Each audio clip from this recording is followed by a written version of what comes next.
We are live, one day late.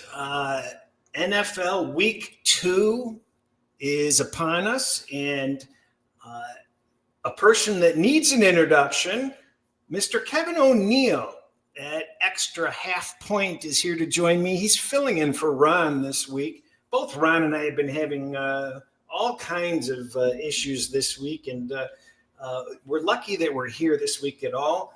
But we're very lucky. Kevin's going to join me. We're going to do a rundown. How you doing? Tell us a little bit about yourself, Kevin. Chris, I self-published a couple books about football betting, sports betting about, 20 plus years ago. And actually both more than 20 and less than 20 years ago.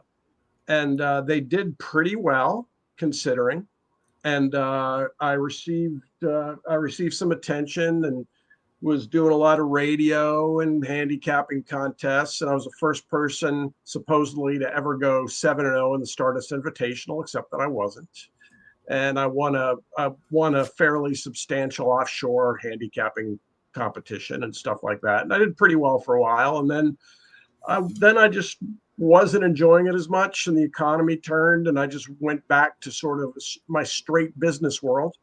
And now I've been sort of getting back into this over the past couple of years, largely because I'm kind of annoyed at the quality of content and what's going on in the betting so-called marketplace. And I just would sort of like to make my voice heard. Well, if you don't know, I did the Bet US show the last several years, and decided I needed to take some time off from that. And this gentleman is stepping in for me, so you can find him on the Bet US show every week with Jared and Steve Fezzik. I think an excellent fill-in.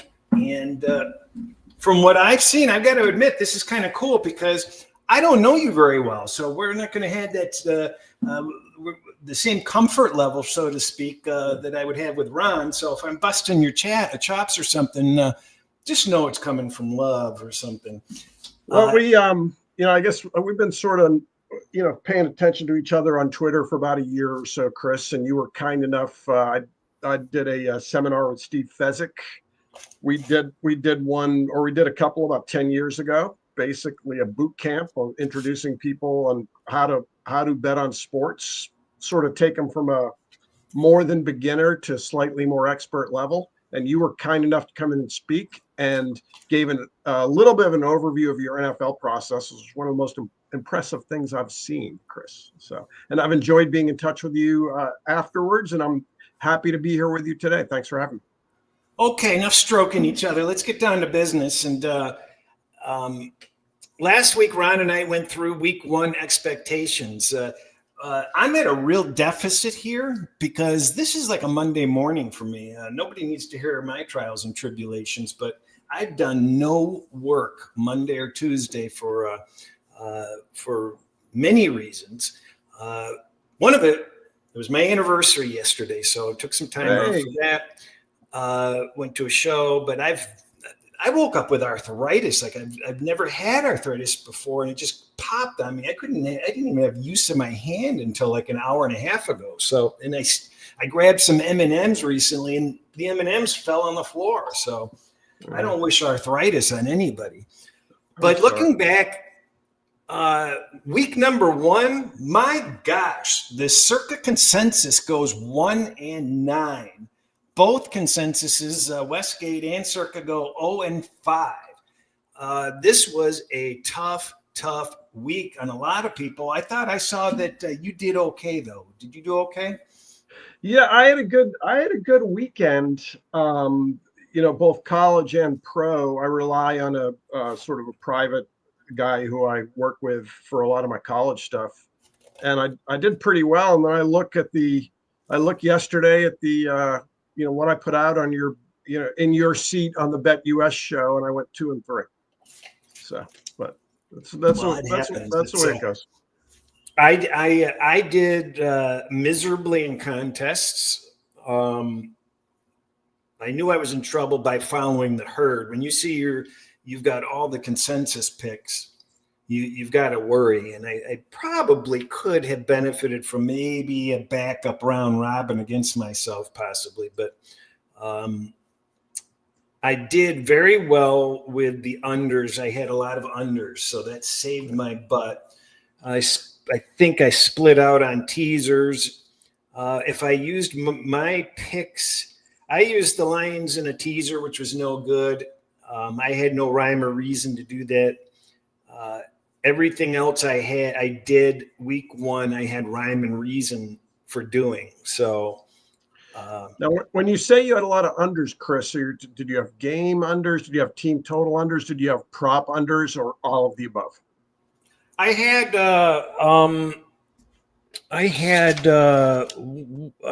one, two, three, four, five, 5 or 6 full game unders and 3 first half unders. Good for you. It was good week to have those were all specific system plays for week one. Everybody lost week one basically following the systems that are usually profitable with the divisional dogs and such. And they did not fare well this year. So I think we see from year to year, things are just changing. I went and did a data mining. It took me weeks and weeks, and I've got a lot of data that I mined. And I think anybody that throws you stats that go back to 2002, 2010, they're kind of doing you a disservice. And those stats really have to be taken with a grain of salt, because what I did is I broke mine down to last 5 years and last 10 years. And I don't think anything older than 10 years really is applicable anymore to the game that we're watching. The reason for that is that, there were rule changes 10 years ago with extra point and a few other things. And then we went about 5 years with those rules. And then over the last 5 years, we're seeing rules morph and the game morph, obviously kickoff, stuff like that. So I want to see are the last 5 years following the last 10 years, and if they're not, and we're seeing a shift, well, let's break that down year by year and see if it's just because we've got few data points, so to speak. So I do want to see if there's a pattern and whether it's changing or not. So that's why.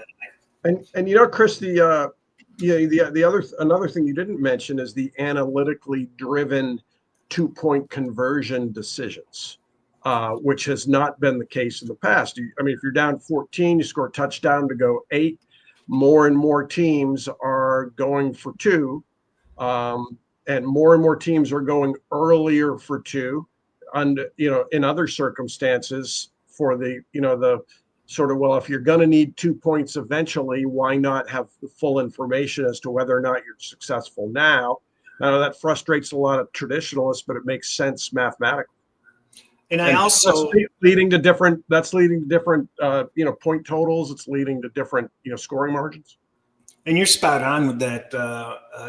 And I don't think we're done with that. I think this year and next year we're going to see more and more changes. So that's all the more reason to basically break up these last 10 years.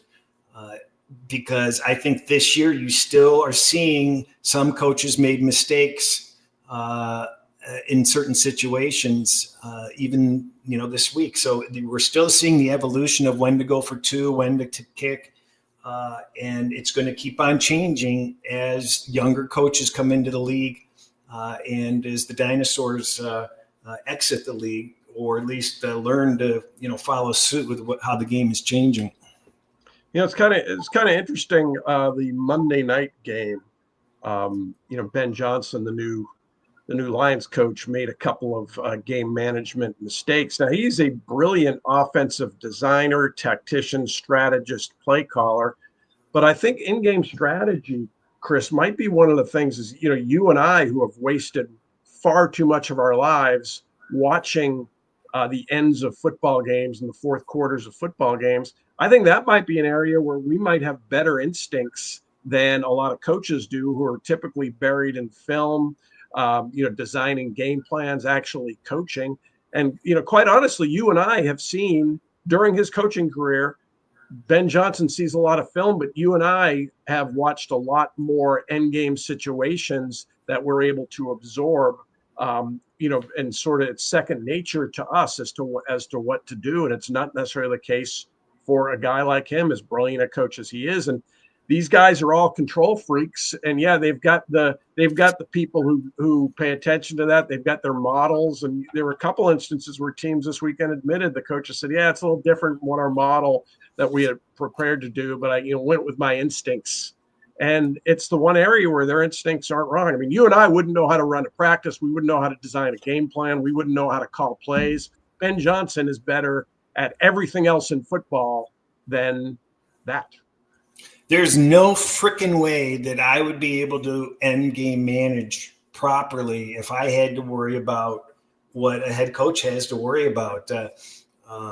It's just the only thing that I can say is, more than likely, if you're figuring out what you don't want the other team to do, that's what you're supposed to do. If that makes any sense. So, there's times when we're betting and we're going, oh, please kick it. Well, then that's when you're supposed to go for it. So, yeah.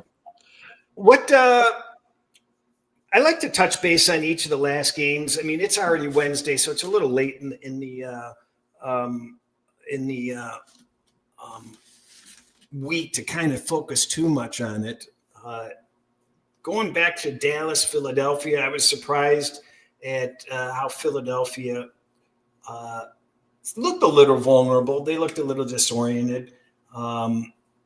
Dallas impressed me. I was worried I think we talked about the trade. I think Dallas is in great position with that trade. I think Parsons did not fit what Dallas, is composed of at this point. They've had him on the team. They did not have success with him. It has no bearing on whether he's a great player or not, but they can't afford to send him $47 million or however how much it was each year for how the team results were. So they've got lots of draft picks. They have a starting Pro Bowler to help with the run game to fill in for Parsons. But I didn't know whether they would be spirited well enough coming out of the gate. Were they going to be disillusioned? Were they going to come and play? They came and played, and if CeeDee Lamb hadn't dropped those passes, they would have won the game.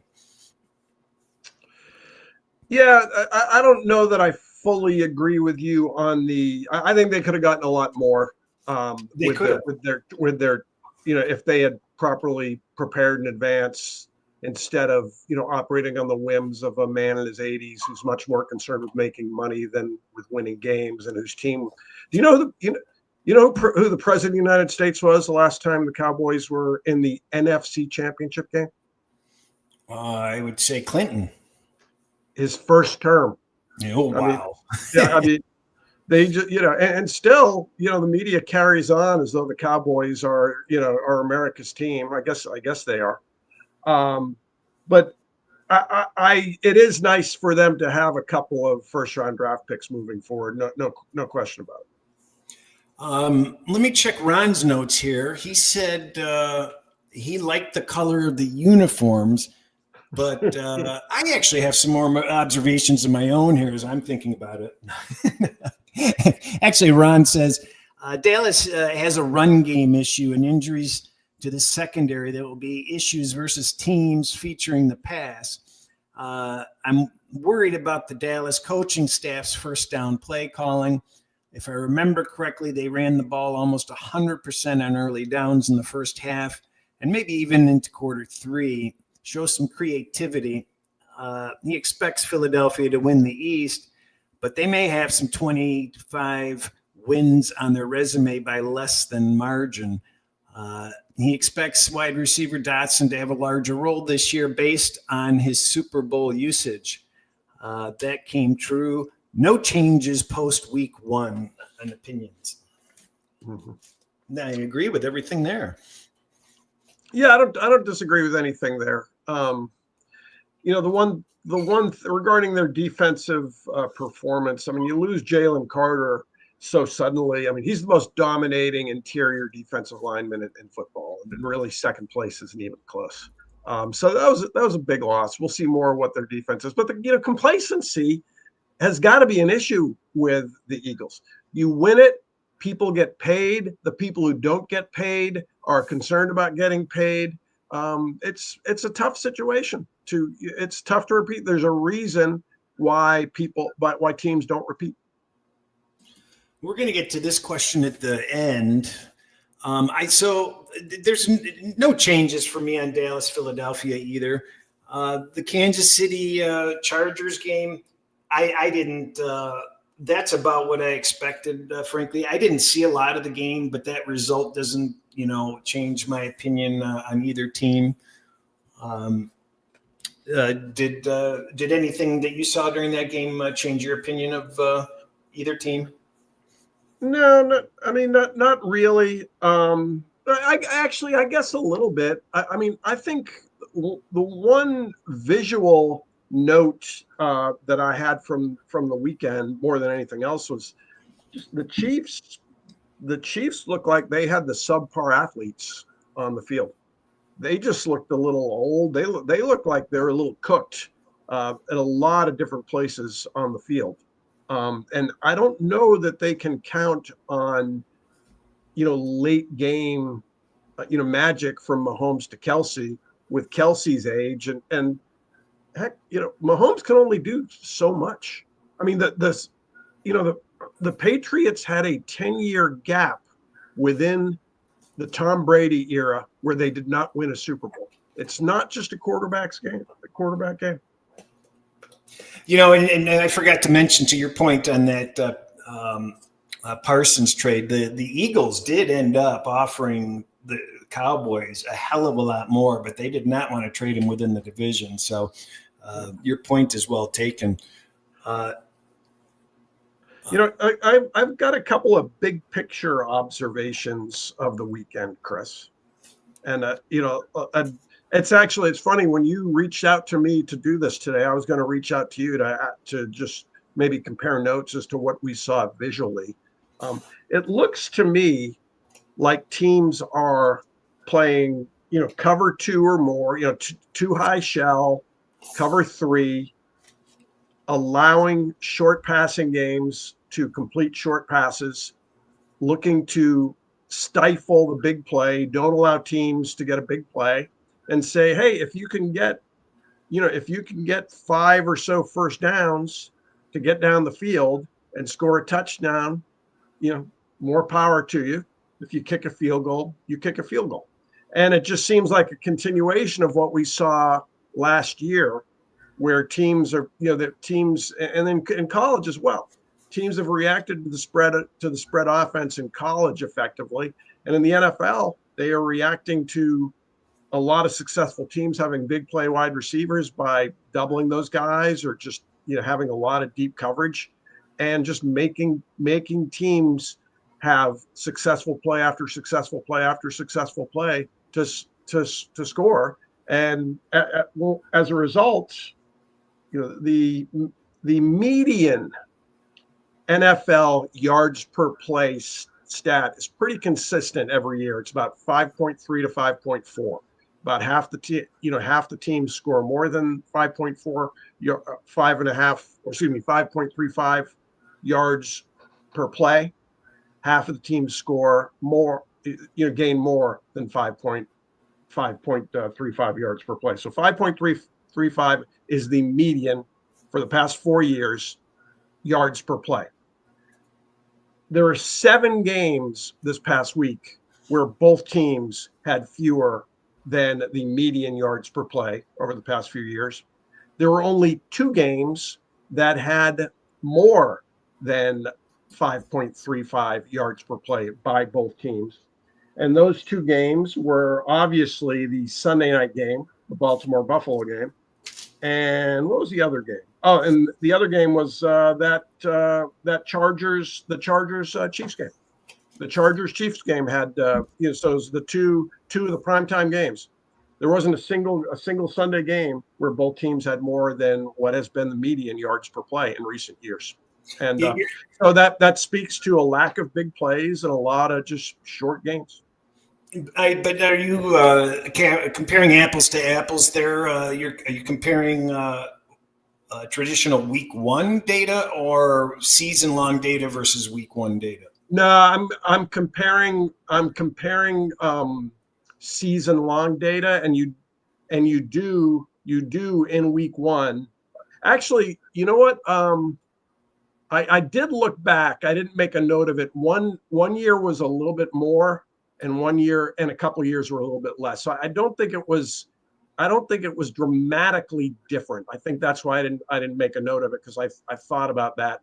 But we did see a lot of younger quarterbacks who were operating with training wheels this past weekend. It seemed, that Monday night game, you didn't see either coach. It took a while before either coach really got aggressive at all with their play calling. A lack of pass protection had a little bit to do with that as well. But there were a lot of teams there were a lot of younger quarterbacks that seemingly were in bubble wrap this past weekend, Chris. Well, and that brings up a point that I wanted to make at some point, that we hear a lot of data shared of, what happens in September in the NFL or what happens in October in the NFL. And you have to be really careful with that type of stuff, because some Septembers have 5 Sundays, and seasons start at different times. And when you really talk about time periods, you're talking about arbitrary selection of dates. So isolating week one, isolating week two, isolating a quadrant, isolating end of year, and isolating playoffs. That stuff means a hell of a lot more than somebody saying, hey, this happens at September, or this happens early year, or something like that. And you see that type of dysmorphia, with teaser data, when people want to give you teaser results and tell you long teasers are great. Well, no, they're not all great. And when people tell you you can't do certain teasers, they're wrong. So you have to look a little deeper into these situations to really, get a look on things. Underdogs in general tend to do pretty well about the first 6 or 7 weeks of the season. So of course, teasers involving underdogs are going to do well. Teasers involving favorites are not going to do well. Let's see what Ron had to say. He said that was his biggest bet on the Chargers last week. Thanks for telling me, Ron. And he loves the way. Let's see. He loves the way the Chargers drafted. The team's always prepared. Casey came in with a wide receiver injury issues and a defense that is sound, but past games have been close, and LA was deeper at wide receiver, running back, and tight end to account for Casey's defense. Not ever discussed was the curse of the Super Bowl runner-up. They never cover week one. This was not a factor for me. Mahomes made plays in this game that no other QB could make. His ability made this a close game. He didn't change his opinion of either team afterward either. I think all great observations. Yeah, I agree. I'm certainly not writing off the Chiefs at all, but they looked a little unathletic to me. I didn't see enough of that one. The next game, Pittsburgh and the Jets, the lowest total went over, and the highest total on Sunday went over, and all the other ones went under. I was surprised. I was apprehensive about how Rodgers was going to be. I kind of felt he would be able to do well, and I was trying to figure out, well, am I just brainwashed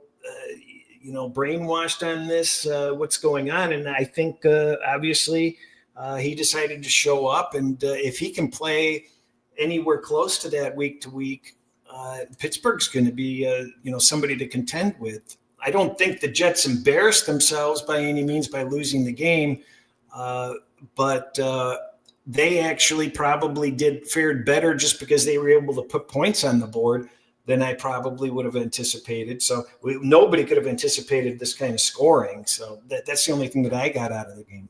Well, looking at the box score of that game, if you had the yardage in advance, you wouldn't have anticipated that sort of scoring out of Pittsburgh either.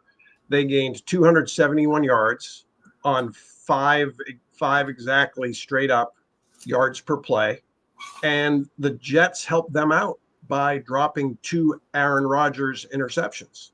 They hold on to one or both of those interceptions, and Rodgers is not crowing the way he was after the game. So I am anti Rodgers. I think he is largely cooked, and obviously they have some defensive talent, but they gave up 6.3 yards per play, or actually 6.4 yards per play. They give up 6.4 yards per play, and almost 400 yards on Sunday. So. I seem to have a blind spot. Ron brings it up that there was not enough attention paid to Justin Fields having revenge. If we would have discussed that ahead of time, I would have said, well, so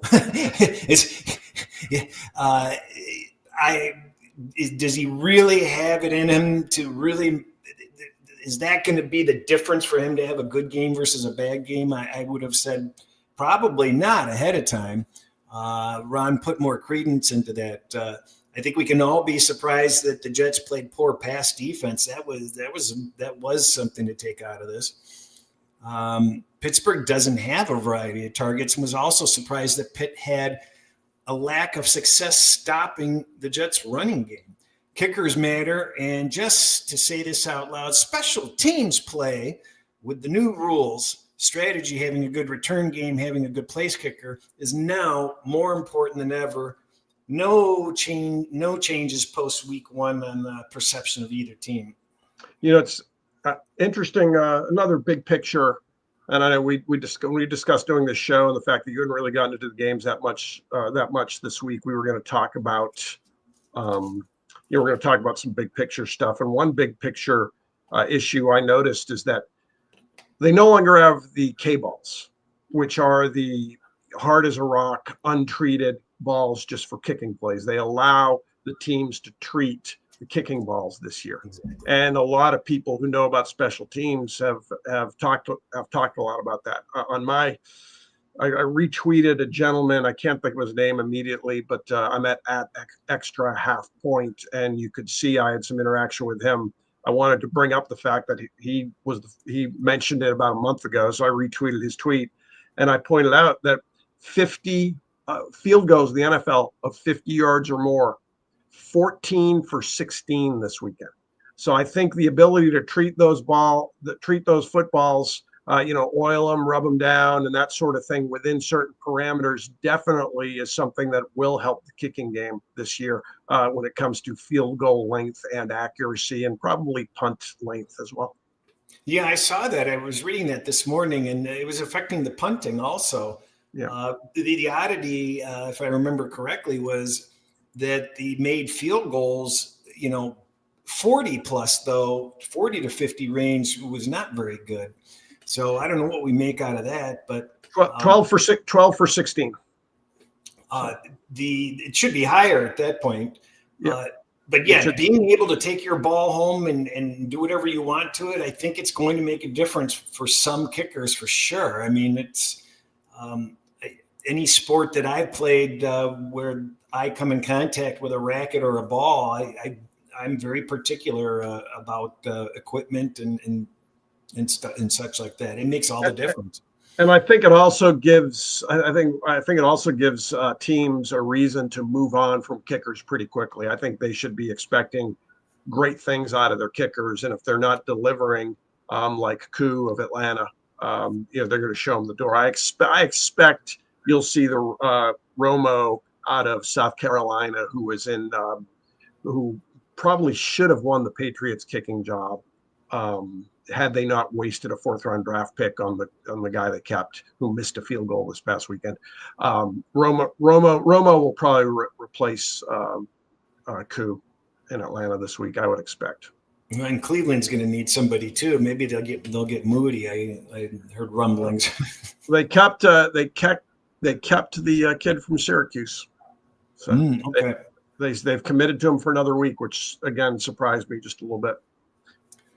The Miami game surprised me a lot. I didn't think either team would pull away from each other or look, better, significantly better or worse than the other. And Miami obviously looked pretty bad. That's all I got out of it. I'm going to you just don't overreact to week ones. So I am personally not going to I'm still reserved about Miami. I'm a little less optimistic. I think they're just not clicking right. But I think Miami has not been winning their week one games either. Am I mistaken? I know India hadn't won one in 12 weeks, or 12 years, but Miami hasn't been starting off strong either. I could be wrong on that. I could be 100% wrong on that, but I don't know. I don't know about that. I'm pretty negative on Miami. I just there's just something wrong there.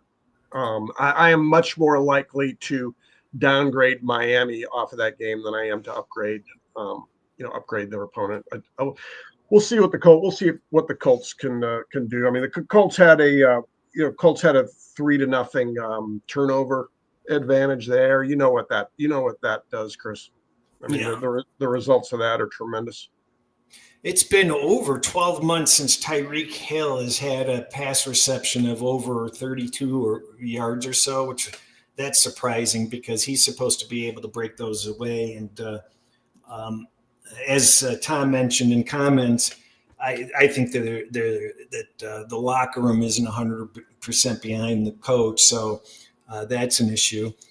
Ron says this was the most surprising game for him. He had no idea who would win, but he didn't think Miami would mail in week one. The pass rush versus Indy's not so good offensive line should have won, masking the issues of Miami's secondary, below par defensive percentage expected. That pass rush did not win. Dan Jones has a solid tight end, good wide receivers, plus running back Taylor, but we'll see about his offensive line. So far, that August pass defense of 43% was more than decent versus the usually accurate Tua. If they can build up a 4-game pass defense resume that makes the Colts improved, Miami receives my largest power number downgrade, and I bumped Indy up as well. At this point, I don't see Tyreek Hill making it to the trading deadline, which I'll agree with that. I think he needs out of there. Well, would you want Tyreek Hill on your team? No. I mean, there has to be a market for him. I mean, he's not going to command what he would have a couple of years ago. Speaking of Miami and trends, you talked about 5-year data mining, 10-year data mining. It's interesting that the Dolphins play the Patriots this week. They've covered against the Patriots 9 consecutive games. Now, there are very few players on either team that were around for the beginning of that streak. In fact, there are very few players on New England that were around for even the middle of that streak just 2.5, 3 years ago. There's been nearly complete roster turnover in New England. They'll be churning the bottom of their roster quite a bit this year. They really lack talent. But you talked about that revenge bowl of the both quarterbacks having a revenge against their previous franchise in that Steelers Jets game, Chris. Yeah. This Patriots-Dolphins game coming up is the Joe Cardona Revenge Bowl. The long snapper going from the Patriots after 10 years over to the Dolphins. And nobody can influence a game quite like a long snapper. So this really should properly be labeled the Joe Cardona Revenge game. Well, one of the factors that comes into that matchup is when you play each other, because when you have a North team going down to Florida early season, they're at a huge disadvantage by the end of the game with humidity. Teams generally start to break down, and you'll see in past results that there's a real advantage for the Florida-based teams facing the northern teams, or in September. It's like the I just said it. I said September instead of early in the season.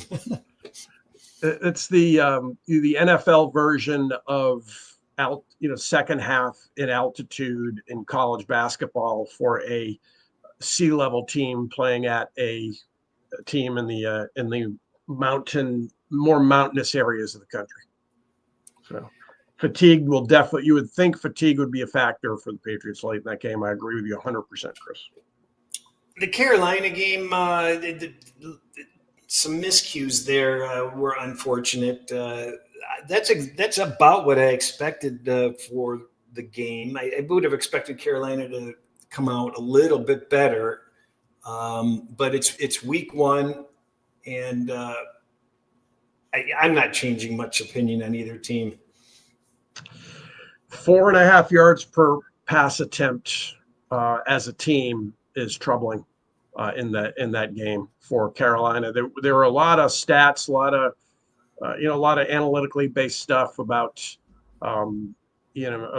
Bryce Young in a clean pocket, and how towards the end of last year, after he reclaimed the starting position with the Panthers, he was successful. He was not successful in the least on Sunday. That's another team. I might downgrade them. I would downgrade them sooner than I would upgrade Jacksonville.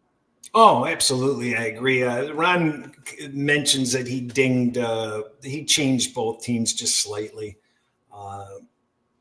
the obvious directions. But, there's some teams in the NFL that I purely go by whatever my model's telling me, and the model doesn't kick in for a couple more weeks. And those are going to be two teams that are going to be – I'm never going to trust my eyes with those teams. Why isn't your model in effect in the first couple of weeks? Do you need some semblance of data from the season? Yeah, do you just find the first couple of weeks a little bit more unruly? I don't care about priors. So a lot of people, if they have a model that they're making power rankings and such, they're also carrying over priors from the previous season, and I've never carried over priors because I think that there's just too much turnover. The priors that you can factor in, as far as I'm concerned, is quarterback and coaching. The continuity there, but I've had success with the model, just taking the current year stats. And I couldn't possibly imagine carrying over previous season stats into the next season. And I know some people will carry them, 3/4 of the way into the season. And if that works for them, it does. I mean, I know DVOA, there's still an element of last season or preseason expectations in DVOA up until, I believe, around week 12 or so. I'm guessing you probably know better than me. Yeah, and I don't think how would that have benefited you last year with San Francisco? You always have these complete and utter collapses that you're going to get your ass kicked even worse, carrying expectations from the previous season, or you may miss the uptick of a team that like Washington last season. If you're going to carry those priors in, then you wouldn't have benefited as much. From the success Washington had. So to each their own, but that's just the way I operate with it. Yep. The Giants in Washington, the Giants public dog talking about winning, Washington playing bad QBs all last season, and all the quarterback luck and the fourth down conversions. You kind of had the narrative was just a little bit too strong, and it was giving me just a little bit of doubt of like, no, this is the type of situation where Washington's going to try that extra bit on this game against the Giants. And I think maybe I'm on the wrong end on that. And sure enough, the Giants weren't able to keep up. Yeah, over 6.8 yards per carry for the Redskins. You think of Redskins as flinging the ball all over the field, but that was an impressive performance in the running game. That game, Chris. You mentioned one thing about that game. I believe that was the one. All right, no, that closed 6, not 6.5. All right, I was going to say that was the one loser of a big dog, and I guess that's a big dog. But when you mention some early season or week 1 angles strategies not doing well, I believe the underdogs of 6.5 or more are now, I believe, 50-26 against the spread over a number of years in week 1, and they were 2-1 this past weekend, and that's over a long period of time. I think dogs do well early in the season because we just talk things to death in the summertime. I know you and I don't. I think you and I maybe manage our time a little differently than a lot of people. I know you take 3 months off and don't even look at anything. But I think a lot of these point spreads early in the season are influenced by what expectations were as opposed to what has actually happened on the field. Ron commented that much of the Giants' offensive success came with Russell Wilson not playing. The defense held Daniels to 21 points. The Giants need a win quickly as their August gains could soon be forgotten. Remember, Washington's bumped up schedule happens later, not now. They traded their 24 lead running back, and maybe rightfully so. 7th round gem Crossley Merritt might be a great change of pace running back. He did not change his opinion of either team. I think it's only a matter of time before we see Jackson Dart. I think when you look at Russell Wilson, he has been declining year after year. Did have a little hot streak towards the end of last year where he actually played pretty well with a good offensive coordinator in Pittsburgh and Arthur Smith. But I think the only way that Daboll saves his job is to get Jackson Dart in there and show him starting to develop. And if they're going to be maybe a 5-ish win team, he's gone. If maybe they're a 5 or 6 win team, and he is developing a young quarterback in the way that he developed Josh Allen in Buffalo, So City by the Bay asked the 2 elderly guys if we can remember when Russ Wilson was a top 5 quarterback, and we sure do. We remember that. I remember. I mean, we talked earlier about. I remember when the Cowboys actually were championship contenders there, City. So you're dealing with your elders here. Bertie brings up a good point. Anybody behind that offensive line is going to have trouble, though. That's the issue. Dart is pretty mobile, which obviously Wilson once was, but is not anymore, just due to age. But yeah, it's a bad offensive line. It's amazing how there are no offensive linemen. The very mediocre offensive linemen got gobbled up, even guards for big money early during free agency. And every team, fans of every team are like, oh, well, our offensive line's not very good. Why don't we, pick someone up off the scrap heap? I mean, what's left is the scrap heap of the scrap heap. There just aren't any offensive linemen. The blocking schemes and what is taught in college football does not translate to the NFL at all, meaning that the lack of practice time that the union has negotiated within the NFL and the lack of off-season time doesn't permit the development of offensive linemen.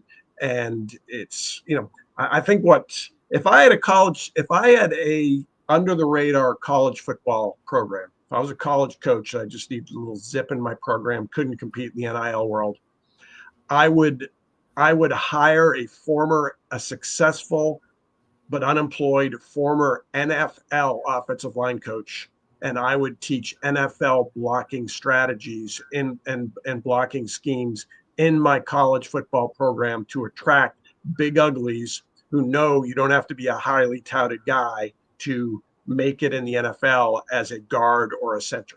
I think that is an inefficiency in the market that could be exploited.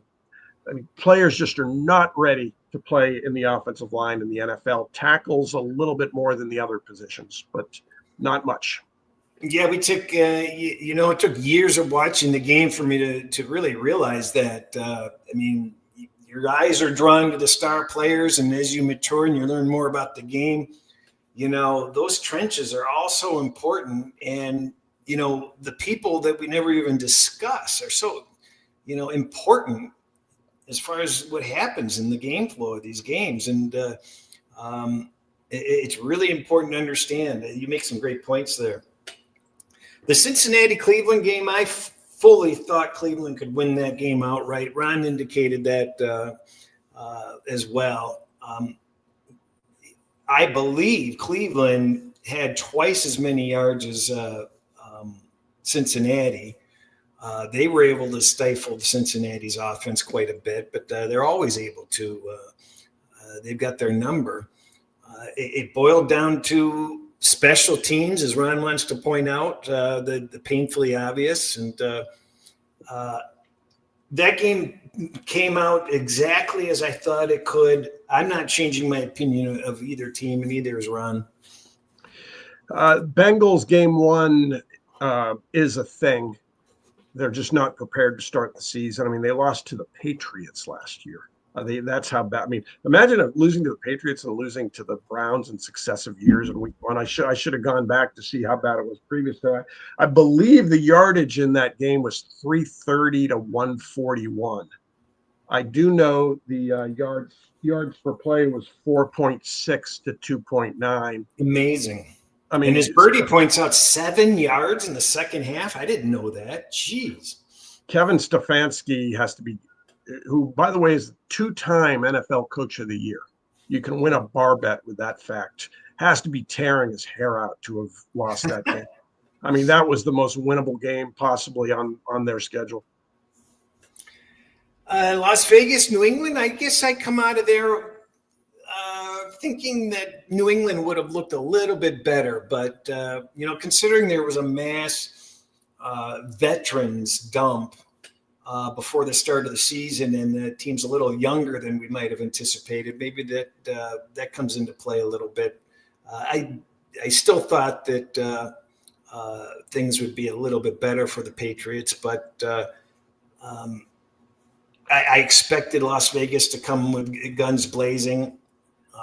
Carroll's not here to rebuild, so I expect full effort and passion from Vegas every game.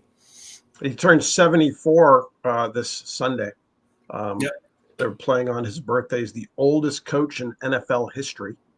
And that was a pretty thorough domination. It was a 6.3 yards per play to 4.9. And they were definitely outcoached. There are people close to the Patriots who said it was the softest camp, least contact, sort of not necessarily country club, but a lot more teaching than physically preparing for the season by Mike Vrabel, who has now lost 4 straight openers, which is worth remembering. He appears to be coaching team and preparing his team to be better later in the season than early, but I'm sure he was embarrassed by their performance on Sunday, as he should have been. Ron says if it wasn't for one of the best teachers in the game, Pete Carroll, he would have really been on New England. But Carroll finds a way to get the most out of marginal players. And he wasn't surprised that Gentry struggled, which, nobody should be. Chip Kelly is your offensive coordinator. There's nothing wrong with that. No. Interesting little element of that game, Chris.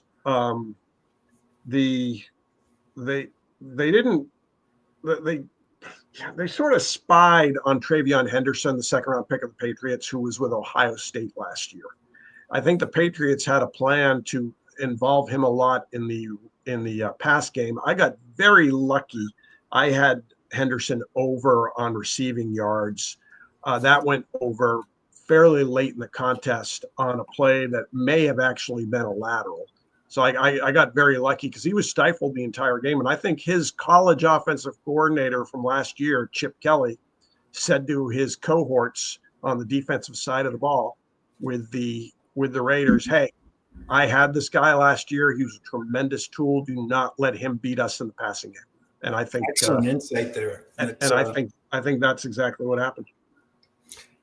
Geno Smith excelled at least up to a point. New England wasn't horrible offensively, but still seemed to find their rhythm with the new staff and players. Pats have a softer schedule, and this was a missed opportunity. He made minor changes on both teams. Yeah, that's a you mentioned Pete Carroll. He's turned 74 Sunday. This isn't a rebuild. He wants to win now. He's got a quarterback who has improved as his career has gone on in Geno Smith.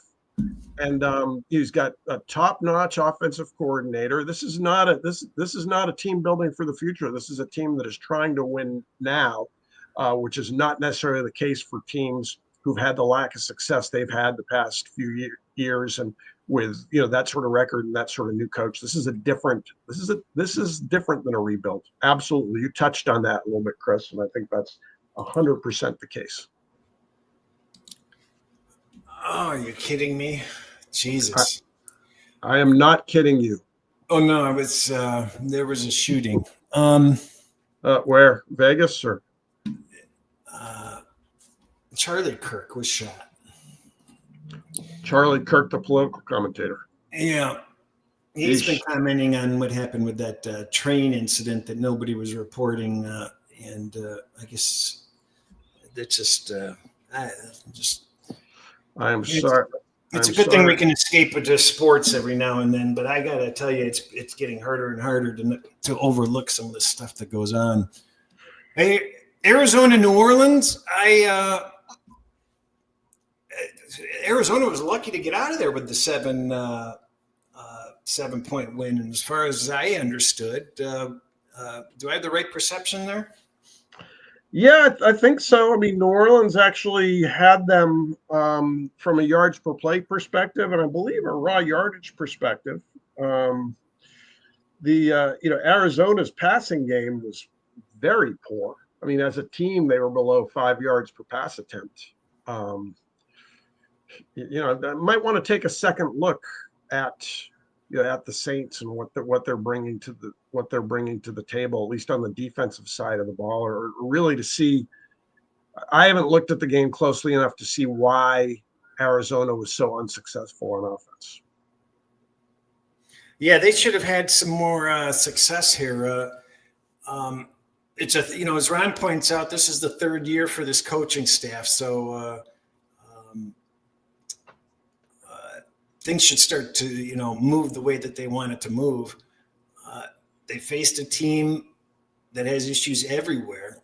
I don't love or hate how the game played out on that side of the ball. Kellen Moore is at a roster disadvantage in 2025, to say the least, and he likes the hire in the long run if the Saints change GMs and mold the team his way.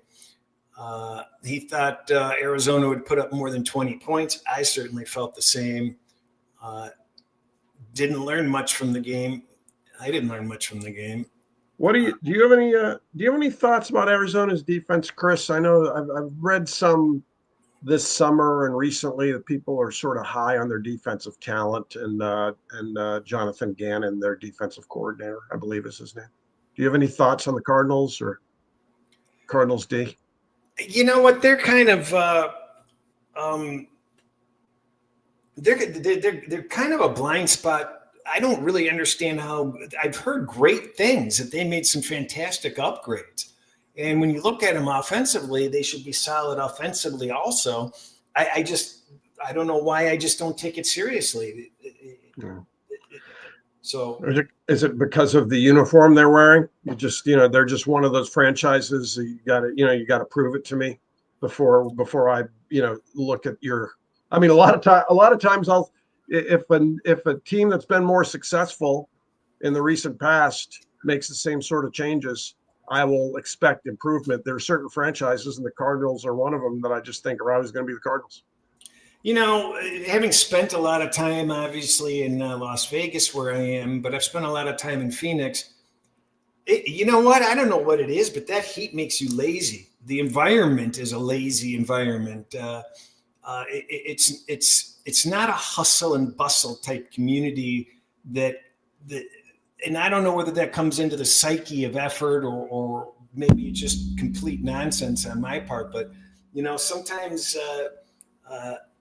Sometimes your environment has more of an effect on you than you realize. And I wonder if that's the case with what they're able to get out of that team. Our mutual friend Steve Fezzik has had for a while. I think he's sort of gotten away from it some, just a Rust Belt, anti-Rust Belt.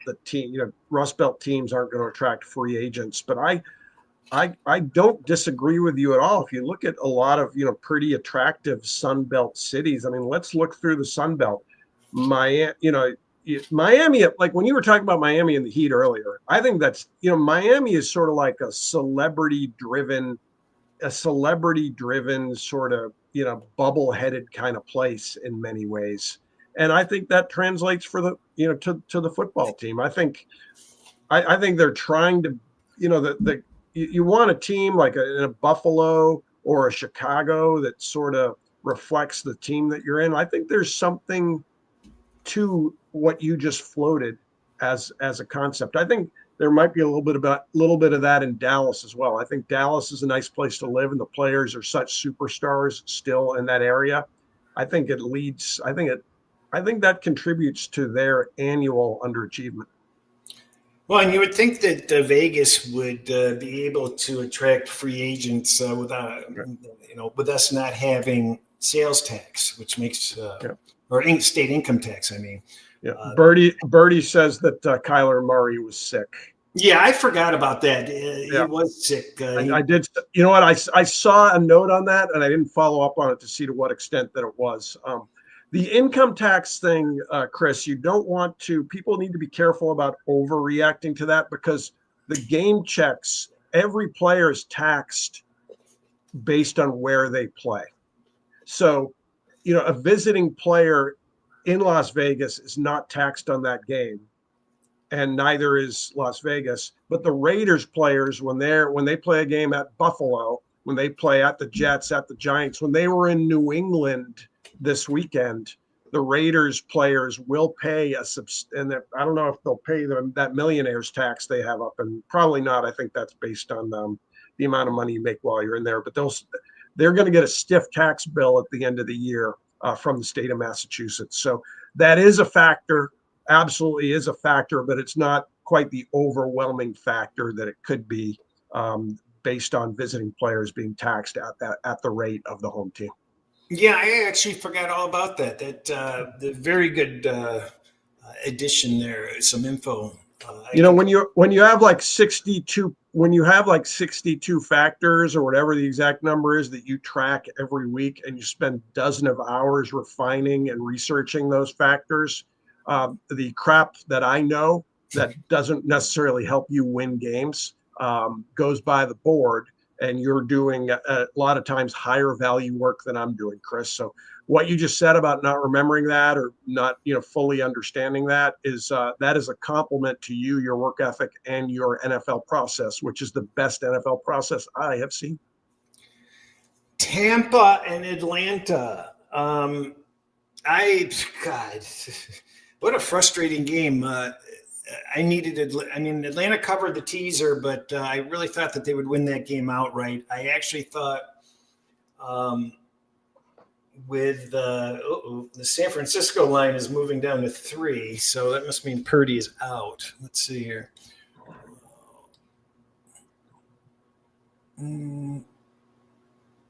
He's just not practicing. It's not looking good for him. I thought Atlanta could win that game, and it kind of, you know, what is Atlanta proven? I just thought the pressure was off Atlanta this year. The expectations were last year. They have no expectations this year. I thought Tampa Bay, they're coming into the season with some injury issues. They're not fully healthy, and this is a tough spot for them. I just thought, you know, Atlanta really could get this one at home. And they were in a perfect position to do so, and they didn't get the win. Yeah, Falcons are going to Falcon. They lose a lot of winnable games, especially at home. Let's see. Tampa was in the wrong defense at times. Atlanta and the coaching made numerous strategic errors. Yeah, but I noticed that just by the red zone. Referees botched a couple of key calls, and he had zero interest in the game, and that's his impartial opinion, that it was a mess all around. The ending dragged on and on. Baker looked rusty. The offense can't be judged on one game. So I think it will be fine. I think it will be fine moving forward. Baker didn't play preseason, I don't think, which was another reason why I thought Atlanta could fare well.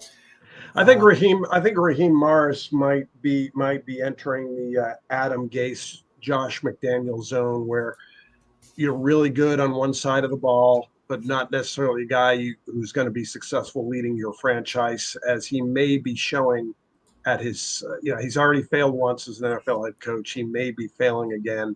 I know people speak highly of you. I mean, they like him. I think he's a real quality guy, but there aren't a lot of people who are going to be successful NFL head coach. And I think that includes him.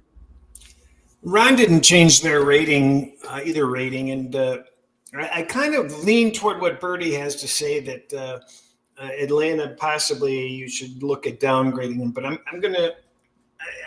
probably didn't have them rated high enough to downgrade them, so to speak. So my opinion really hasn't changed to them. I mean, I just looked at it as an opportunity more so than an expectation for them.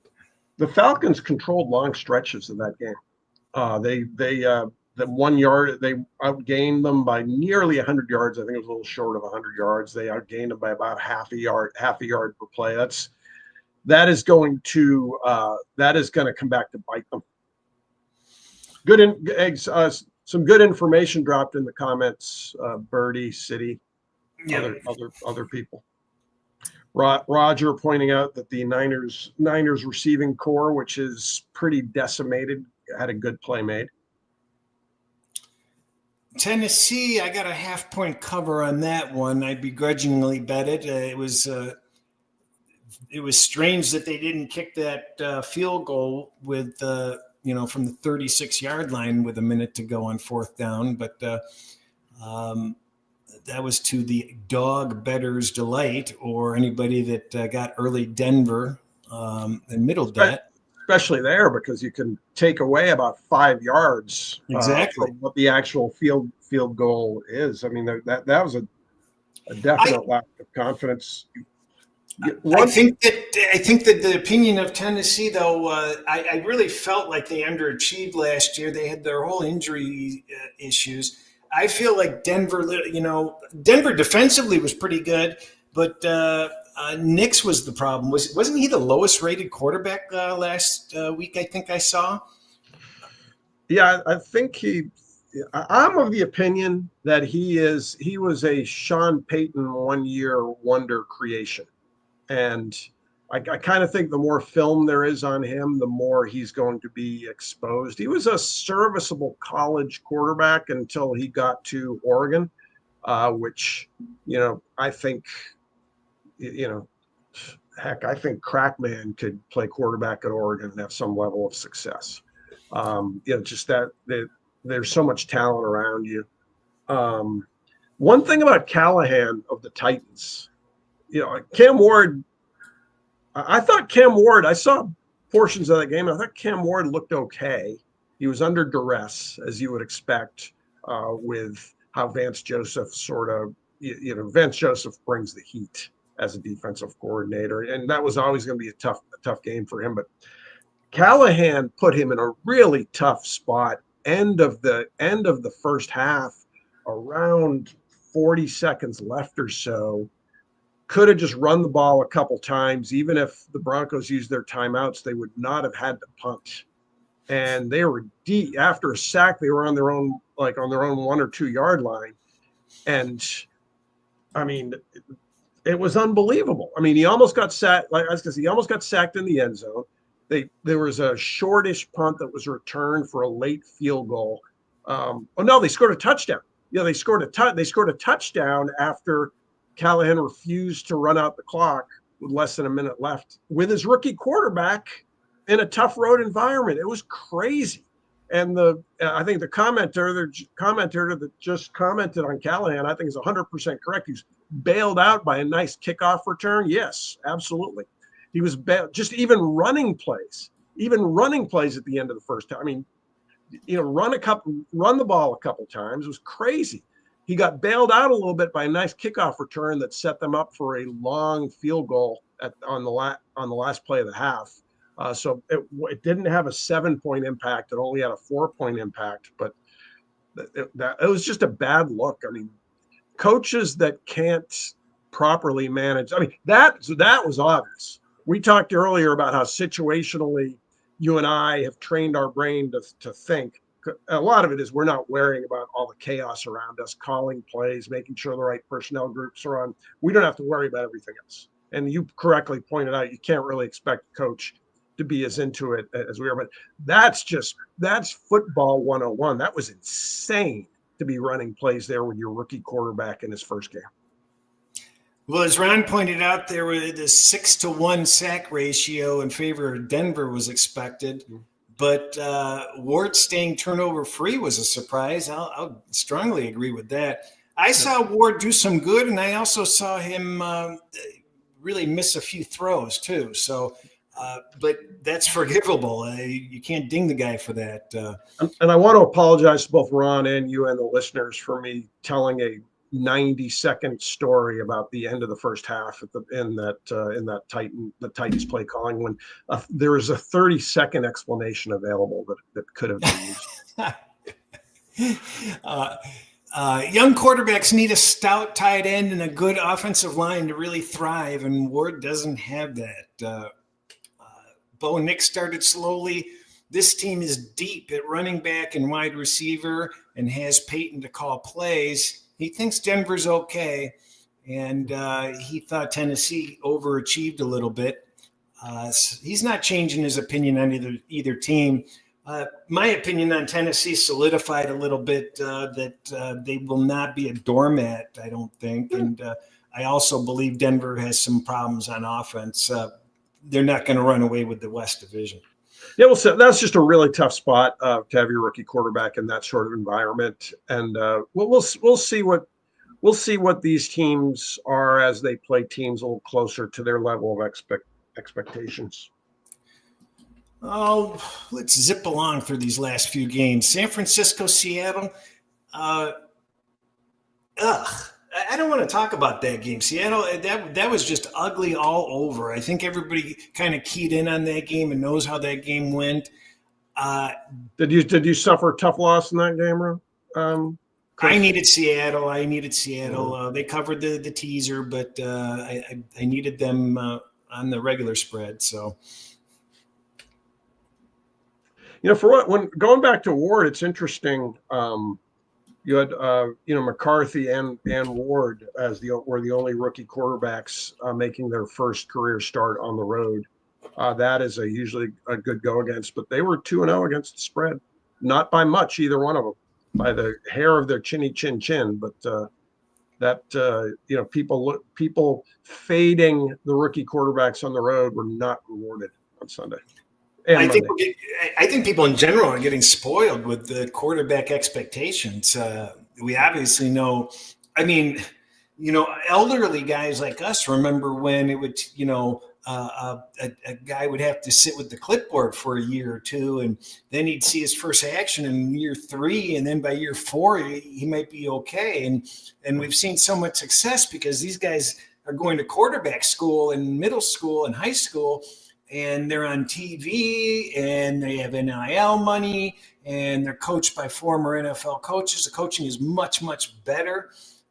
They're conditioned much better coming into the league, and the competition is much more fierce. So expectations are pretty high. But well, they all have private quarterback coaches by the time they're like 9 years old. Yeah, I mean, it's like baseball pitchers. You a lot of them need. There's a big advantage to be coming from money, and not quite to the extent of tennis and baseball and lacrosse, but at the quarterback position, there's a big advantage to be coming from money. Of course, if you're really good, even if you're not from money, people will find you and surround you, and you'll have hangers on, and hopefully they can find the right people for you.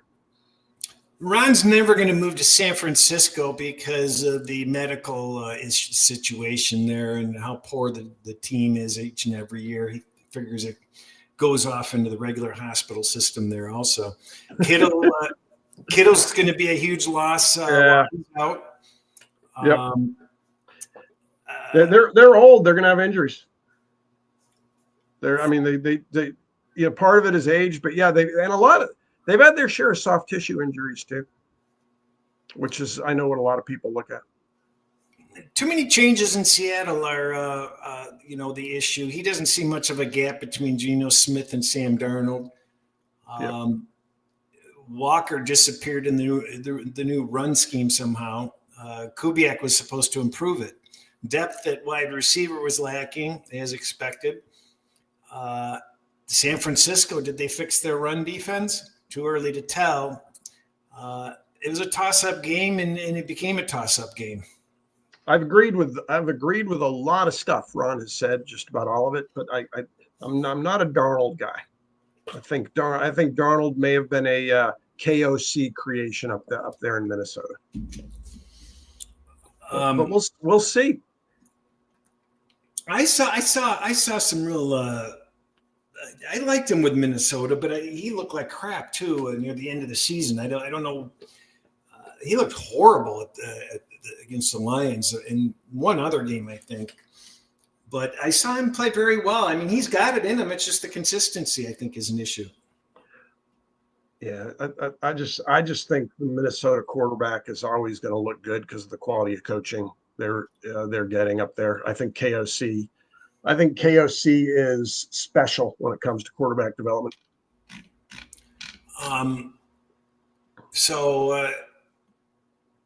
Okay, I see. I thought I caught Ron on something. Green Bay was his best bet, and the Lions were a mess in August, which for most veteran teams means close to nothing. For the Lions, replacing 6 coaches and both coordinators that had meeting, I was surprised the run game got stopped, but not surprised that the Lions had no defensive sacks. They haven't added a true pass rusher of note in recent drafts. Green Bay is also a work in progress at wide receiver, and I am not convinced that the run defense is going to be the same without Kenny Clark, which I agree. I think Green Bay looked very good. As a Detroit Lion fan, a little bit of panic is setting in for some fans. That was ugly. I mean, I think Goff threw the ball 8 times to Gibbs for a total of 31 yards. You know, when you first started the show today, you had mentioned attempt yards per attempt. I don't know what Goff's was, but it was just, dink, dink, dink, dink, dink, dink. He had a few, mid-range passes, but I never saw a long-range pass the entire game. So as a team, they were just a sliver over 5 yards per pass attempt. Obviously, you have to back out the sacks out of that for his personal stats, but that you need to be a lot better than that. They were outgained in the game 5.7 to 3.8, and we're not successful either running or passing. I really think you touched on the 6 coaches that left, including both their coordinators who are head coaches elsewhere this season. I just think their head coach is a good inspirational figure. He's not the guy you want to have probably as a coordinator. I think he does a good job running the show there, But I think we may have seen a downgrade on both sides of the ball. In you know, in coordinators, lost some valuable offensive. Lost a valuable offensive coach, a couple valuable defensive coaches. I think. I don't know. I grew up a couple times from Foxborough, Chris, and you're a Lions fan. I don't know that I think either one of us, I think both of us will be a little disappointed this year. Me in a lack of building of a foundation. I hope the bottom would be a little bit higher for the Patriots, which may not occur. I don't know that the Lions are going to reach the same they may have reached their ceiling. That would be very sad, but it might be it may very well be the case. And if they don't come out with a vengeance and really take care of business this week, it's going to be a concern. It's I think, Campbell's not a real coach as far as I'm concerned. He's more of a manager. And now, he was managing highly respected, experienced or highly respected, coordinators and the support staff, which have all left. So now it doesn't have the same, aura, so to speak. Campbell's not the type of guy that's going to be X's and O's. He's going to be the rah-rah guy, and he's got to have the right support people with the right respect to get that team going. And I think that's really what you need at the NFL level. I think it's a distraction.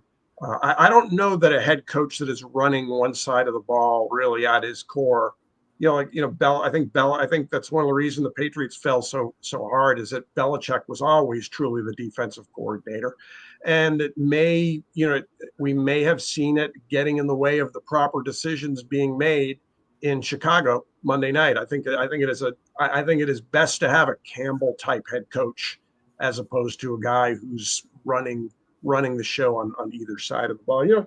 An interesting thing about Goff. Someone just commented they're looking to fade Goff outside and on the grass, and I think that's probably a pretty good strategy. But just Goff in general, I think may have been a Ben Johnson creation, in the same way Darnold I think was a KOC creation. Keep in mind Goff. I think highly of McVay. I know we're about to roll into the Rams, so this is a decent segue. But I think highly of McVay, and keep in mind that Goff was healthy, and McVay started John Wolford out of Wake Forest in a playoff game up at Seattle, instead of Goff, who had put up good stats earlier in the season. And I'm not a Goff guy. I'm not a Goff guy. I think he demands a system, a really good coach, and again, as one commenter said, probably perfect conditions as well. Yeah, I think if you look into, and I could be wrong, I'm not going to say for sure, but I believe if you look at Goff's outside record, it's not as bad as you think it is, and it actually kind of turned around at one point. Originally, it was bad. I think Goff is all about who his coach was. We'll see. That's part of what makes this so much fun and such a challenge to project. I made a mistake this next game, the Texans at the Rams. I had a loser on the Texans, and I liked him plus the points just based on purely a football from a football perspective, and I ignored the fact, which I knew, that McVay, with that time to prepare, is very, very good in openers. And, it could have gone either way. It could have gone either way. Really, there weren't a lot of games this weekend, Chris, that, usually there are about 3 or 4 games, and you look at it and you say, yardage, the way the flow of that game doesn't match, blah, blah, blah. And that, most games sort of ended up with the scores that were deserved this weekend, this past Sunday. And the Rams are just a little bit better. I wish they only won by 3, but the Rams are just a little bit better.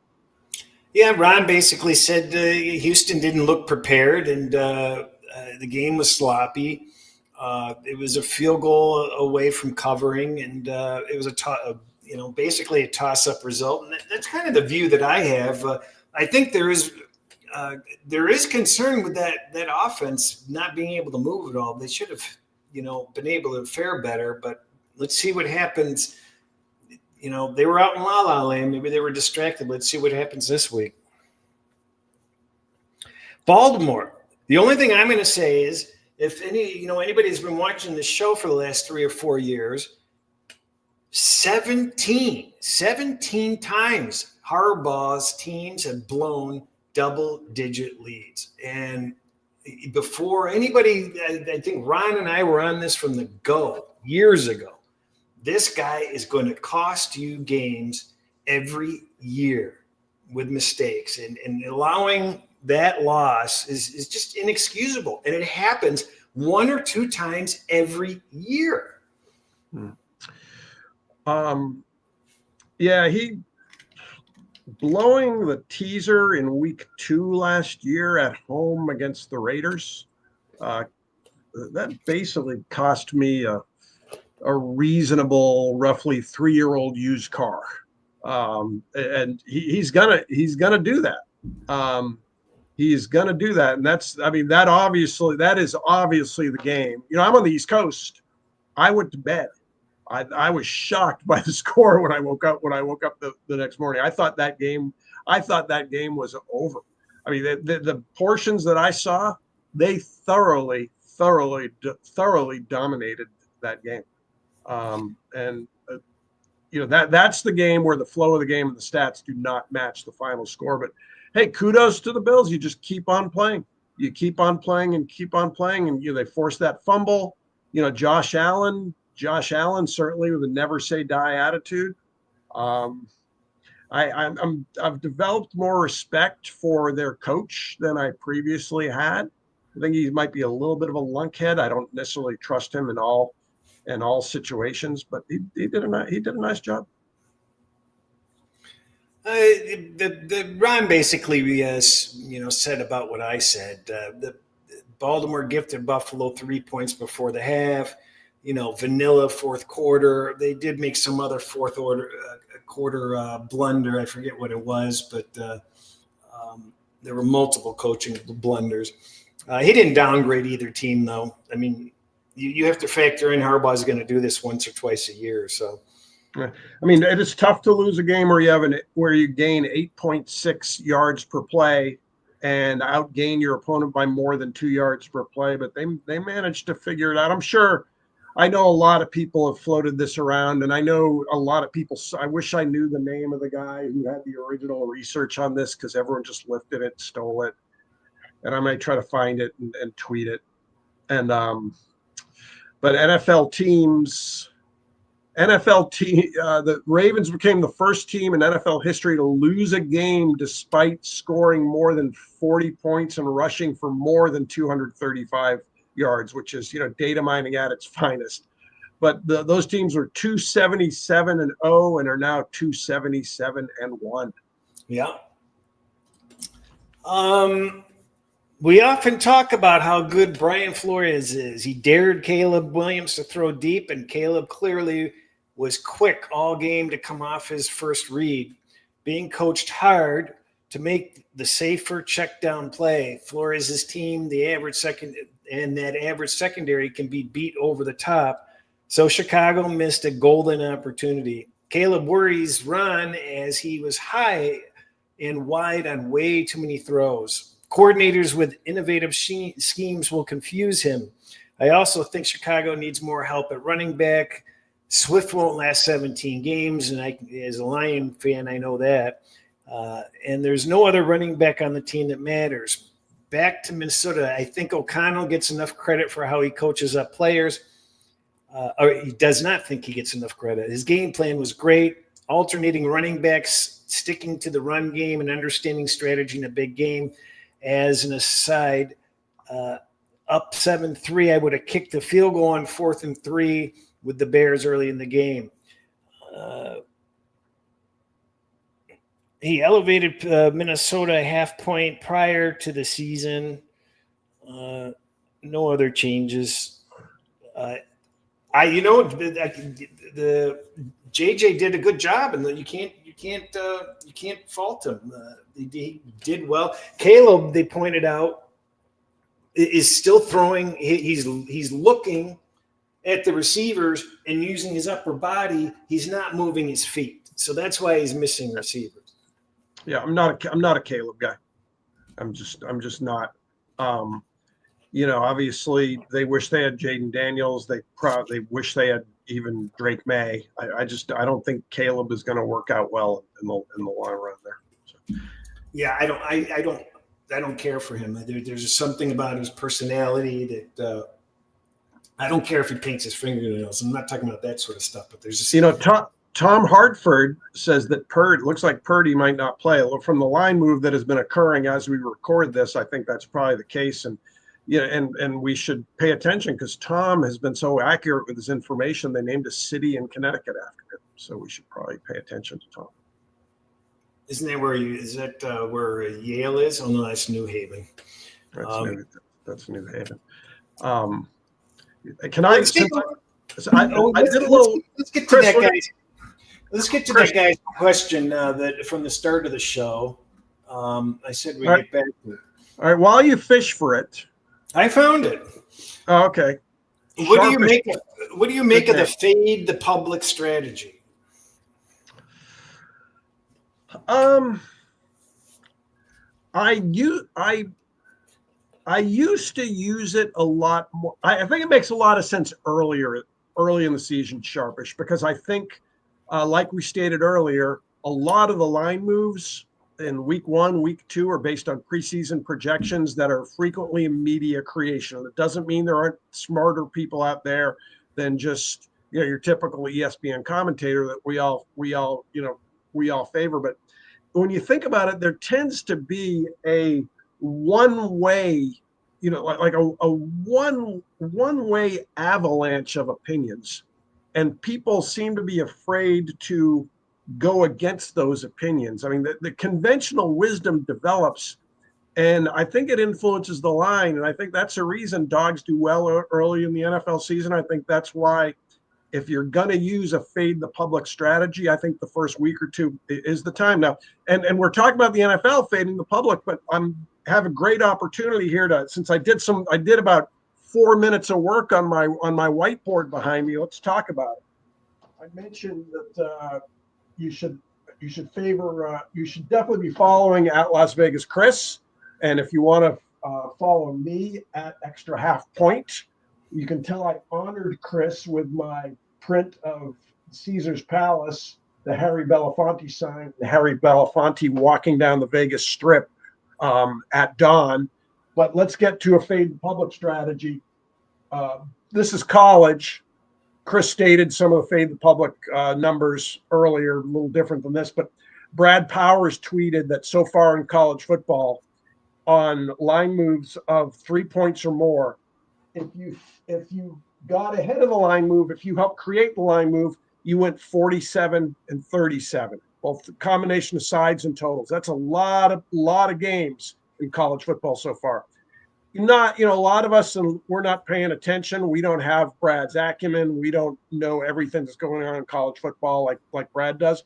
But if you just got an accurate opening line and just faded those line moves, sides and totals of 3 points or more, you would be 49, 34, and 1 against the spread. You came out of microphone range there. So if you faded the public, if you did nothing but fade the public after those line moves, so you weren't ahead of the line moves, which is harder to do. Any one of us could have faded those 3-point line moves, 49, 34, and 1, betting against the big groundswell of public and sharp money opinion that created those line moves. That is a tremendous record. I mean, imagine sitting there right now, up, let's see, 7, 8, up about 11 units on the season already. Just doing not a bit of handicapping, just making a note of the opening lines and going back against taking the value moves 3 points or more. And obviously, based on those two stats, college football has been a middler's delight so far this season. She's the So one year middling. Sharpish early in the season. I love the fade the public strategy. I think I don't think the public really has a big effect in most NFL games. I think most NFL line moves, and really college football line moves too, are books reacting to sharp money and trying to get ahead of sharp money. And I think the later it gets in the season, the more difficult it is to just fade the moves. I think it is at its best early.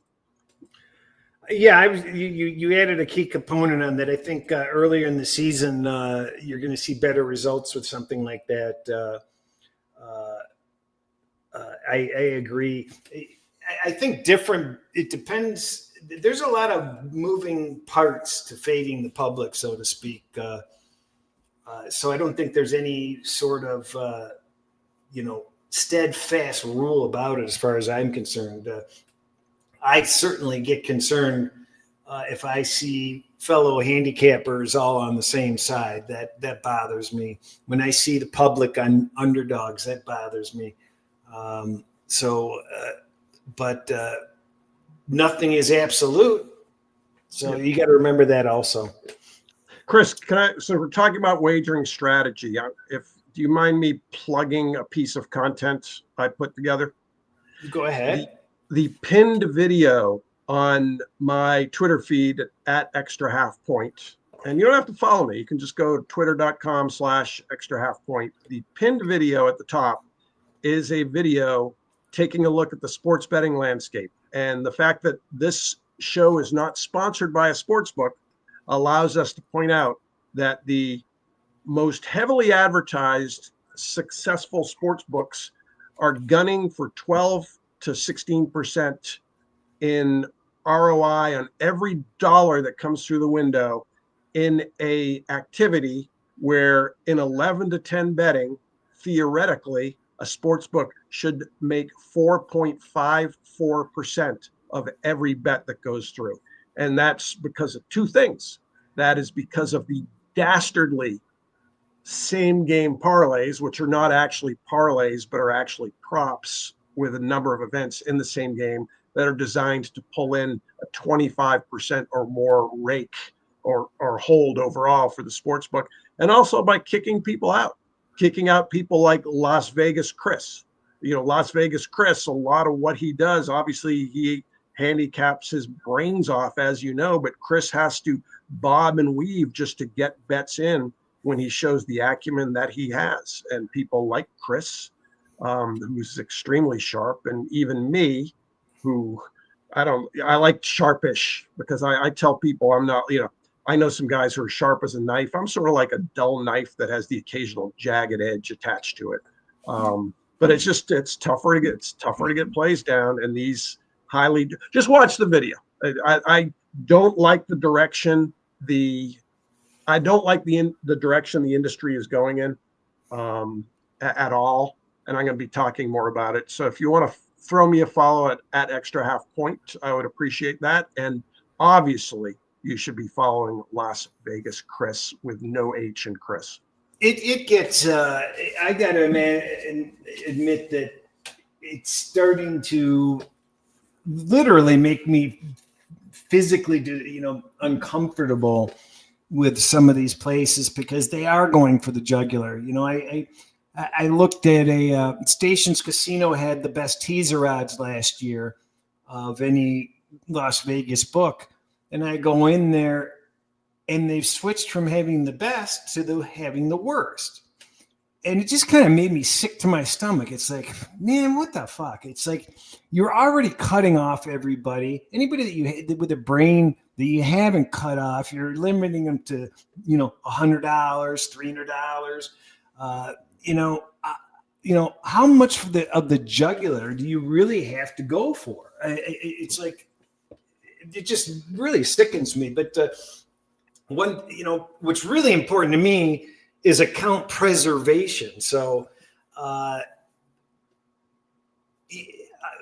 don't think I basically can play anywhere that I want, because I've done a good job of account preservation. It's just a matter of the limits that they're going to give me.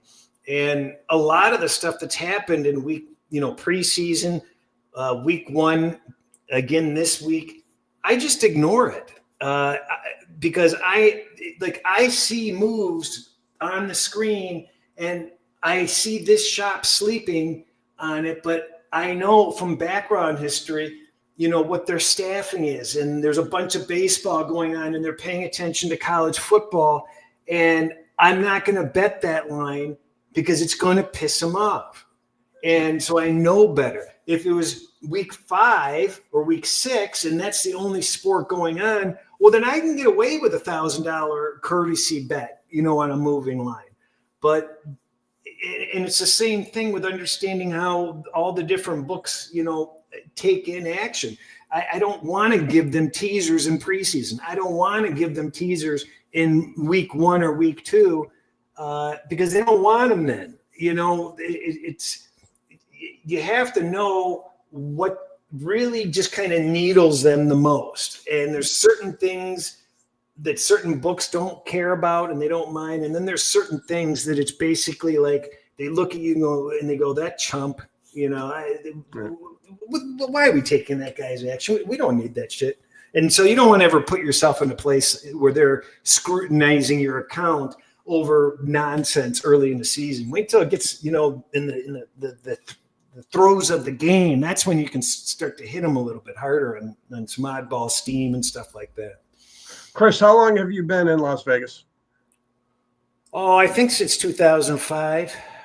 Did you moved from the Detroit area or were you somewhere else? Yeah, I was in the Detroit area. Briefly went to Scottsdale and came up here. Were you like back in the 90s? Was your Twitter handle Detroit Cris? No.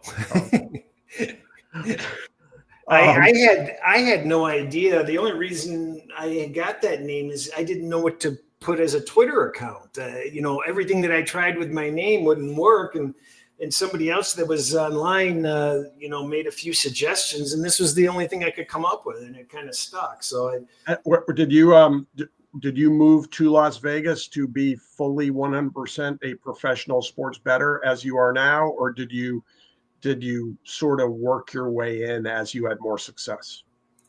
I came, and I actually lived in Sun City. I had a roommate that was already over the age of 50 at the time. And I thought I would do poker. And when I got here and started doing poker, and I was doing a little bit of the sports, but then the person that I was living with introduced or was part of a network of like extreme advantage play players. And when I mean extreme, one of the people are in the infamous Black Book. So, and I became educated on the nefarious ways that people make money in Las Vegas, which was quite the education. That's probably a story for another time, but that's originally how I came in, was poker, and I met in with some unscrupulous people and learned how they were going about things, and that's not my cup of tea. And then I was introduced to the right sports people, and I gravitated to that fast because it was so interesting and more up my alley. It was easier back then too, wasn't it? I'm sorry? It was easier back then too, wasn't it? It was, but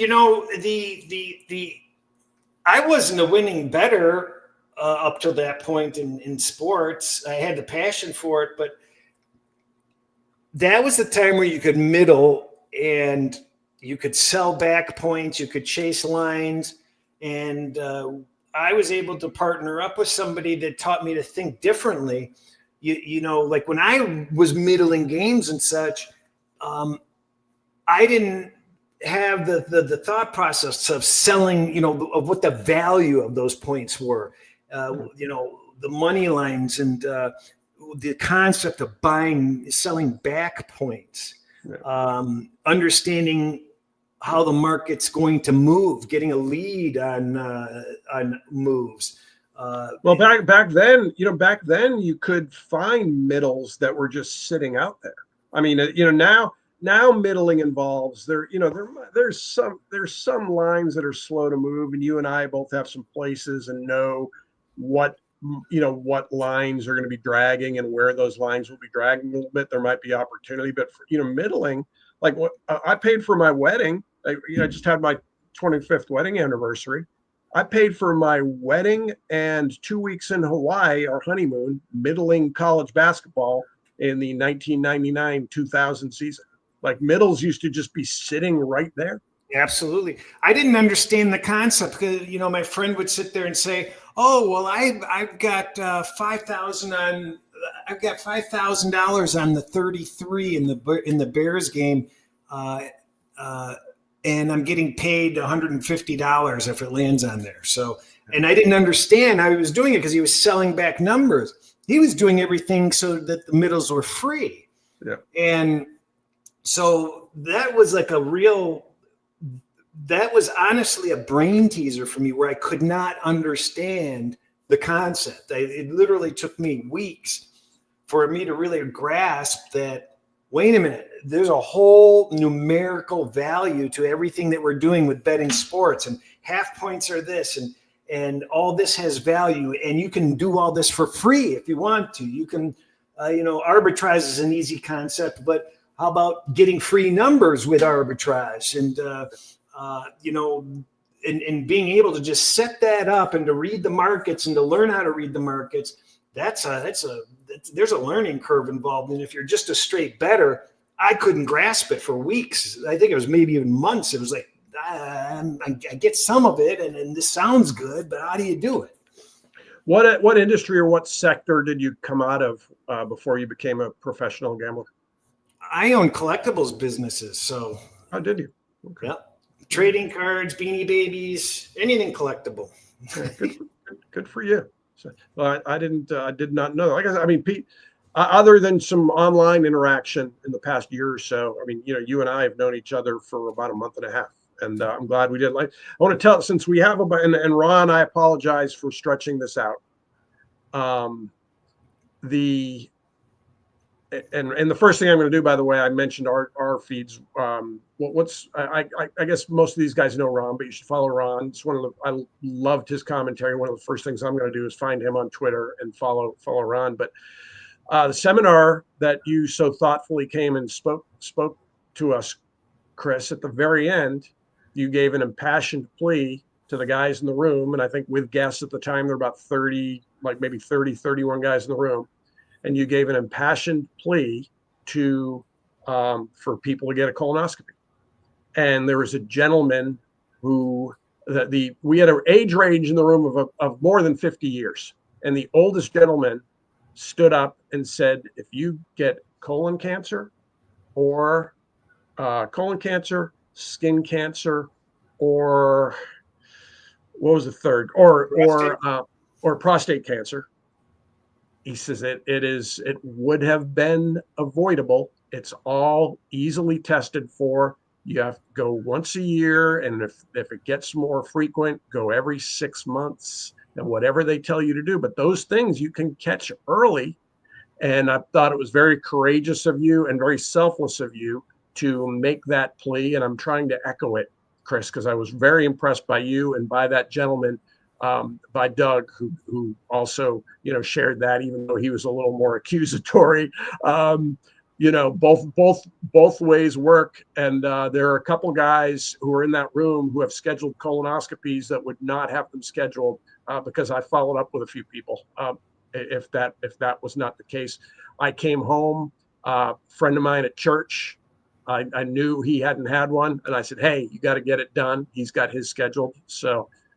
You're having an effect on your pet issue, Cris, and I appreciate you doing that. And I would just encourage the people listening to this, who are almost certainly guys within a certain age range, to be as focused on it as you are suggesting that we be. Yeah, I appreciate that. I encourage everybody to avoid the misery I've lived through. Please get your colonoscopy. I just had one a week ago or so.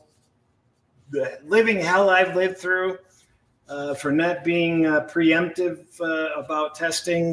You don't want to do that. So we've gone way over. Yes, we have. I'm sorry to be so loquacious. We didn't even get to week 2. Quickly, give me, without explanation, just as a matter of statements, what stands out to you on week 2? I think the Steelers' offense is a house of cards, and I'm going to be looking for ways to play some unders with them. The other thing I mentioned, I like Henderson. I don't know what the number is going to be yet because the couple plays I've checked aren't up yet. But Josh McDaniels back as the offensive coordinator of the Patriots likes himself a passing back, and probably a chance that not every team is going to game plan against the Patriots the same way that the Raiders did. And I think as lucky as I got on that over, I might take another bite at the apple with his receiving prop. Look for some of his receiving props over. I'm going to go strictly with trends, and I'm not going to. My model doesn't work week 2. Are you going with the 0-1 dogs against the 1-0 favorites? I don't think necessarily. I mean, there are exceptions and weaknesses on some of these trends when you look at them on a macro level. I'm trying to think of an example. If anyone's going to find those weaknesses and weak spots, it's going to be you. I'm going to just, and I haven't even started. I actually have a backlog of stuff I need to review that's already been sent to me. But I'm going with trends that are more thoroughly dissected than and just evaluating those. I'm not looking to do any damage week 2. I've got last year I bet over 450 bets, and it's a long season. So I look to avoid getting myself in trouble. I'm on the short week, so it might be a more limited betting schedule, and that doesn't bother me in the least. So just because they play them doesn't mean we have to bet them. I wish there were more results that did not match the flow of the games last weekend. That is the sort of thing that in week 2 provides me with more opportunity. Overreaction Monday after week 1. There wasn't as much to overreact to this year because the results largely matched how the games were played on the field, with a couple of exceptions. Nothing kind of stand. You know what? I don't want my opinion, and you don't want my opinion right now. So we'll just leave it at that. I appreciate you joining this week. And I appreciate the invitation. We need to let you and Ron grab lunch. That would be great. And anybody that's still sitting here, we appreciate it. Hope there was something. Sorry for not having more week 2 stuff, but. This isn't the time of year to be diving in and going out of your way to find plays. There's going to be better opportunities in my book. I think it's more important to get to actually look back and get an understanding of the teams, at a higher level than to be placing bets arbitrarily based on 1 week's results. And there's great value early in the season with reviewing what has happened and how it's different than what was expected and how it's different than what the scoreboard looked like. So I think it was likely time well spent. Thank you, Chris. I appreciate you having me on. We appreciate everybody joining us, and I got a lot out of this, Kevin. Thanks for your sharing, and I'm not sure when we will be back. Maybe but I'll try to update. The goal is next Tuesday, but it might be next Wednesday, or we don't know. So thanks again for joining us. Thanks, everyone.